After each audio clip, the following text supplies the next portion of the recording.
Oi, gente, tudo bem? Então, agora a gente vai começar a segunda parte dessa primeira aula, né? A primeira parte foi só uma introdução para explicar como que vai funcionar essa segunda semana. Então, nessa primeira parte, a gente vai falar um pouquinho sobre rótulos, como eu comentei com você, e a partir da composição de algumas substâncias, a gente vai trabalhar os conceitos de química, como fórmulas e representações, porcentagens, quantidade em matéria que existem nessas substâncias e alguns conceitos um pouquinho mais da matemática que vão servir de base para a gente trabalhar os próximos assuntos que entrarão na disciplina, tá? Então vamos lá. Por que a gente vai falar de rótulos e quais substâncias a gente vai trabalhar hoje? A gente vai trabalhar basicamente três substâncias, né? Que são o sabonete líquido, os sabonetes de modo geral, detergentes de forma geral, álcool em gel e a água sanitária. Por que a gente vai falar dessas três substâncias especificamente? Porque são as três que estão sendo bastante utilizadas para a higienização da mão e dos ambientes no combate ao coronavírus, né? Então vamos lá, vamos falar um pouquinho sobre os rótulos. Aqui a gente tem um rótulo de um sabonete líquido, né, um sabonete de glicerina.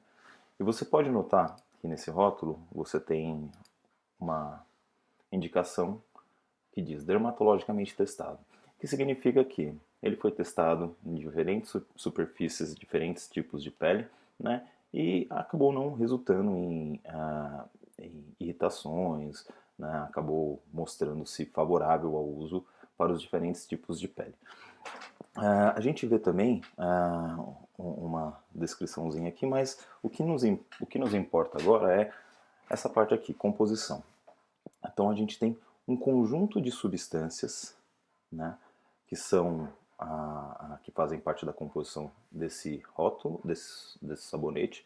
E dentre eles a gente tem, obviamente, algumas substâncias que são mais importantes, né, para a função do sabonete, por exemplo, a limpeza, mas também tem um conjunto de outras substâncias que tem alguma finalidade, né? No caso de um sabonete para uso dermatológico, para uso em pele, a gente tem que ter, por exemplo, componentes hidratantes, né?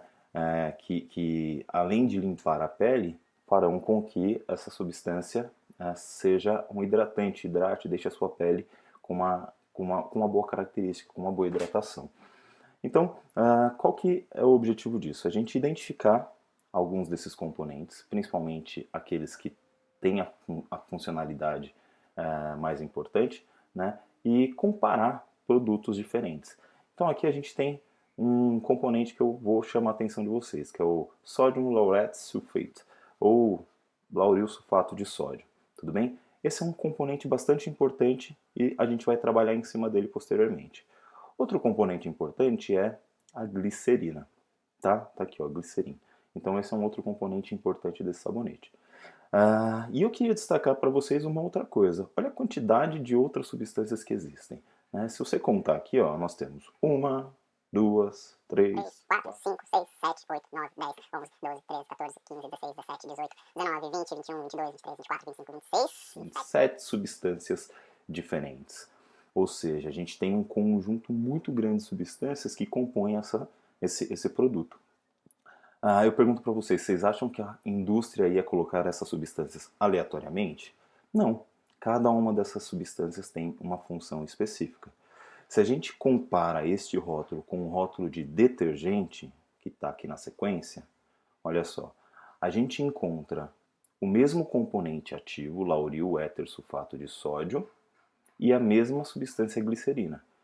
Ou seja, são substâncias que compõem os dois produtos. Entretanto, aqui a gente tem um número muito menor de componentes, porque esse detergente é o detergente que a gente usa para lavar louças. Então ele não precisa ter uma função tão hidratante ou características tão específicas para uso na pele, né? Porque ele é para ser utilizado em objetos e não na pele. Então, o que tem que ficar claro para vocês? Produtos diferentes, mesmo com a mesma finalidade, que é de limpeza, têm características diferentes. Então, o detergente é para ser utilizado em objetos. O sabonete líquido é para ser utilizado na pele. Então, a composição acaba diferindo por conta das características do objeto que vai ser em que esse sabonete vai ser utilizado, na pele ou, por exemplo, em panelas engorduradas. Tudo bem? Então, dois componentes importantes que eu quero que vocês gravem: sódio, lauril sulfato de sódio e glicerina. A gente vai trabalhar bastante com esses dois componentes posteriormente. E aí eu já vou deixar uma tarefa para vocês, que é pesquisar quais as fórmulas dessas substâncias. Então, qual é a fórmula da glicerina? Busca aí, procura a fórmula da glicerina e qual é a fórmula do lauril sulfato de sódio. Tudo bem? Um outro componente bastante importante nesses dias de hoje é o tal do álcool. E a gente tem dois tipos de álcoois, né, que estão sendo bastante comentados. O álcool líquido, que é aquele álcool que a gente usa para limpeza da casa, e o álcool em gel, que é aquele álcool que é recomendado para utilização nas mãos, para a limpeza das mãos e desinfecção contra o coronavírus. Novamente, eu vou pedir para vocês prestarem atenção na quantidade de substâncias presentes. Então, se você pega o álcool líquido, ele tem aqui, ó, cadê a composição? Álcool etílico, desnaturante e água. 3 substâncias. Então, álcool etílico, desnaturante, que é uma substância que destrói ou desnatura alguns compostos bioquímicos, e a água, que é um segundo produto desse componente. Se você pega o álcool em gel, você tem aqui acrilatos, alquil copolímero, aminometil, ou seja, você tem um conjunto de outras substâncias além do próprio etanol, do próprio álcool. Novamente, esse produto é um produto para ser utilizado na pele, então ele deve ter novas substâncias diferentes do álcool de limpeza, que permitem que eu use ele na pele sem causar problemas à minha pele. Então, os químicos autodidatas, ou até mesmo alguns químicos da internet, têm dito que é interessante você produzir álcool gel a partir do álcool líquido. Gente, não faça isso. Por quê? Porque o álcool gel ele contém uma série de substâncias que visam a proteção da sua pele, a hidratação da sua pele. O álcool líquido ele não tem essas substâncias e muitas vezes ele é produzido com uma qualidade menor. Então, isso pode acarretar problemas na sua própria pele. Então, não tente produzir álcool gel na sua casa a partir de um produto de limpeza. Né? Eu faria uma analogia para vocês. O componente de limpeza que existe no seu shampoo, que é o lauril sulfato de sódio, é o mesmo componente que existe no seu detergente. Por um acaso você lava a cabeça com detergente da pia? Não lava. Então é a mesma coisa. Não use o álcool líquido para limpar as suas mãos. O álcool líquido ele deve ser utilizado para a limpeza de superfícies, para a limpeza de objetos na sua casa, de móveis, entre outras coisas. Tá? O álcool também é uma substância que a gente vai estudar bastante, álcool etílico. A gente vai trabalhar com a fórmula desse álcool etílico. E, por fim, um outro produto que tem sido utilizado bastante para desinfecção das casas é a água sanitária. E esse produto tem como base o hipoclorito de sódio e a água. Esse produto, o hipoclorito de sódio, ele tem a capacidade de liberar cloro ativo.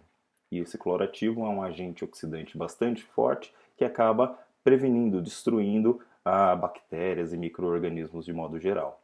Então esses 3 produtos, o detergente ou o sabonete líquido, o álcool, seja ele em gel, seja ele líquido, e o hipoclorito de sódio, na forma de água sanitária, são produtos recomendados para o uso para a desinfecção contra o coronavírus, ok? Só que você tem usos em superfícies diferentes. Então, sabonete e álcool gel é interessante que você use nas mãos. Né? O detergente, o álcool líquido e a água sanitária é interessante que você use em superfícies, em objetos. Não tente de modo algum produzir algum desses produtos em casa. Caso você não consiga comprar álcool gel, a recomendação melhor que se faz é lava com água e sabão, lava com água e sabonete. Bom, então para a gente fechar essa primeira parte, né, 3 questões para você pensar, na verdade são 4. Então você vai ter que pesquisar, isso vai ser cobrado de você na tarefa, né, e a gente vai utilizar para as próximas atividades. Qual é a fórmula da glicerina e qual é a fórmula do lauril sulfato de sódio? Então pesquisa, dá uma vasculhada na internet e veja maneiras diferentes de se representar essas duas moléculas. Além de pesquisar as fórmulas, eu quero que você pesquise quais são as funções dessas espécies químicas no sabão, no sabão, no sabonete líquido, no detergente e tudo mais. Tá? Em relação à água sanitária, que é um dos agentes sanitarizantes, né, o que significa o termo clorativo? Né? Então, quando você fala em clorativo, você está se referindo ao quê? O que a embalagem está se referindo? E o terceiro ponto é o álcool 63 NPM e 63 graus GL. Eles apresentam a mesma concentração? Então, quando eu falo 63%, eu estou me referindo à quantidade de álcool que tem naquele produto. Mas existem duas indicações que vêm descritas em vários rótulos, né? INPM e graus GL. Significa a mesma coisa? Se sim, ok. Se não, o que significam essas representações? Tá? Então, pesquise porque a gente vai utilizar a resposta disto para poder trabalhar nas próximas atividades. E uma última questão, para fechar de vez essa primeira parte, tá vendo essa representação que está descrita aí no slide? Então, o que esta representação significa? Que molécula é essa? Você entende o que esse monte de bolinha e traço está dizendo? Então, busque informações e tente identificar qual é esta substância que está representada aí. Tá ok? Então, até breve, gente. Aguardem o próximo vídeo.